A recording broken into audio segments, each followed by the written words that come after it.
Assalamualaikum warahmatullahi wabarakatuh. Saya akan mempresentasikan hasil seni kriya yang saya buat. Saya membuat seni kriya berupa tas dari bambu. Seperti ini. Konsep yang saya gunakan dalam proses pembuatan seni kriya ini adalah tradisional modern.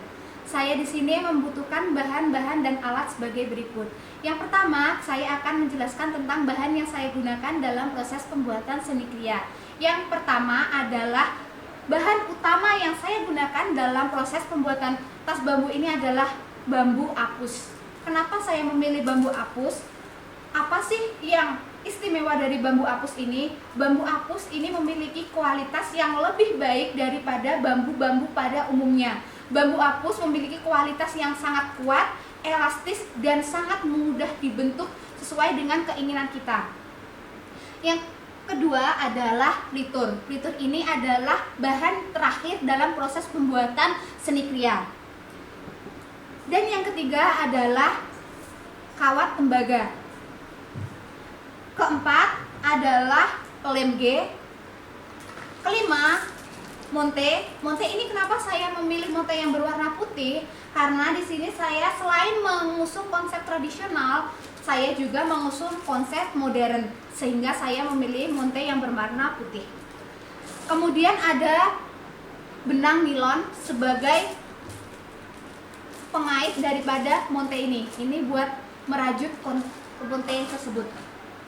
Alat-alat yang saya gunakan dalam proses pembuatan seni kriya ini adalah yang pertama gunting, yang kedua tang, dan yang ketiga adalah alat tulis, bisa pulpen seperti ini. Proses kerja dalam proses pembuatan seni kriya berupa tas bambu ini adalah yang pertama, kita siapkan bambu apus berukuran lebih dari 45 cm. Kita membutuhkan satu ruas, kemudian kita potong, kita bilah menjadi kurang lebih 8 bagian seperti ini. Nah, seperti ini. Kemudian apabila sudah dipotong seperti ini menjadi 8 bagian, kita kecilkan lagi seperti ini. Nah, kemudian kita ambil bagian kulit.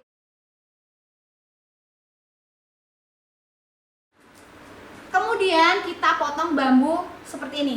Ini seperti gelang. Nah, tebalnya kurang lebih 1 cm. Tidak hanya itu, kita juga membutuhkan yang setengah dari ini. Fungsinya apa sih? Kok cuma setengah? Nah, ini buat penyangga bawahnya seperti ini, supaya tidak goyang-goyang ketika didudukkan. Proses kerjanya, kita ambil yang ini, kemudian kita anyam. Karena teknik yang saya gunakan ini adalah teknik anyaman. Kita anyam. Ini adalah bagian yang sangat sulit dari proses pembuatan tas bambu, yaitu anyaman durno. Durno itu di sisi bawahnya ini, atau sisi pinggirnya ini. Nah, yang bagian terakhir adalah pembuatan ornamen sebagai pemanis daripada tas bambu ini. Kita menggunakan kawat tembaga dan juga monte putih serta alat berupa tang. Kita rangkai sedemikian rupa.